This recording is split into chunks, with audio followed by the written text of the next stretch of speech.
దేవరతో ఎన్టీఆర్ తిరిగొస్తున్నాడు. అందుకు సంబంధించిన count down ను ఆల్రెడీ టైగర్ ఫ్యాన్స్ స్టార్ట్ చేసేశారు.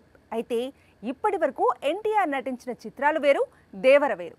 అందుకే ఎప్పుడో సెప్టెంబర్లో మూవీస్ రిలీజ్ ఉన్నా ఇప్పటి నుంచే డేట్ ను కౌంట్ పెట్టుకుంటూ సంబరపడిపోతున్నారు. చరణ్ తో కలిసి ఎన్టీఆర్ స్టెప్ వేస్తే ఆస్కార్ వేదికే ఊగిపోయింది. తెలుగు సినిమాకు మొదటిసారి ఆస్కార్ అంది వచ్చింది. అలాంటి హీరో నటిస్తోన్న సోలో ఫిల్మ్ దాదాపు 6 ఏళ్ల తరువాత రిలీజ్ అవుతోంది అంటే చిన్న విషయం కాదు. ఫ్యాన్స్ ఎంత ఆకలిగా ఉంటారో ప్రత్యేకంగా చెప్పుకునేదేముంది. అందుకే కొరటాల దేవరను మామూలుగా చూపించడం లేదు. RRR తో ఎన్టీఆర్ కు గ్లోబల్ స్టార్ ఇమేజ్ అంది వచ్చినా ఫ్యాన్స్ ను దృష్టిలో పెట్టుకుని వారు ఇంతకాలం ఏం మిస్ అయ్యారో అవన్నీ కూడా బాగా దట్టించాడట.